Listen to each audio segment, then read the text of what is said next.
Welcome to AI in Marketing. The news selection is curated by me, Stan Bertolut, and the episode production is automated and read by AI. Today is Wednesday, April 3rd. Here is what we are covering. AI researcher Oren Etzioni is battling the surge of AI-manipulated content that could potentially influence the outcome of upcoming elections. Etzioni's nonprofit, TrueMedia.org, has just released a set of free tools designed to detect and identify digital disinformation aimed at aiding journalists, fact-checkers, and the public in discerning real online content from fake content. However, even with these tools, Etzioni expressed concern about the rapid advancement of AI technology, which could lead to more convincing deepfakes, making detection increasingly more complex. As the global community gears up for several key elections in the coming year, Etzioni paints a grim image of a future potentially overwhelmed by AI-generated misinformation. On April 1st, 2024, Discord, a widely used messaging platform, shattered YouTube records by garnering over 1 billion views in 24 hours with an April Fool's joke, a video about a new loot boxes feature.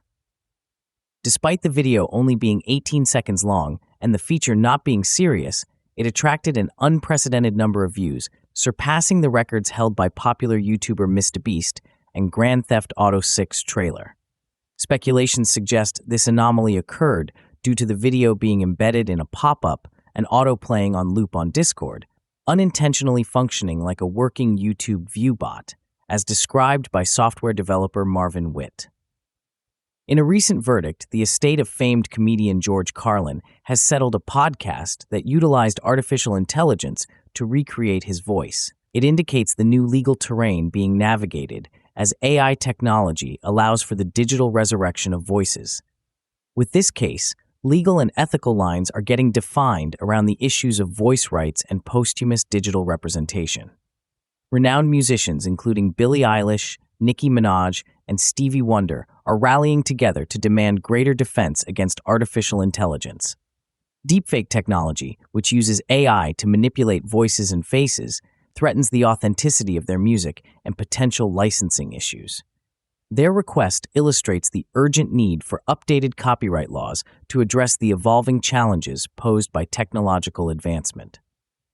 As AI-integrated tools revolutionize industries, Google is stepping up to ensure nonprofits aren't left behind by launching the Google.org Accelerator, Generative AI.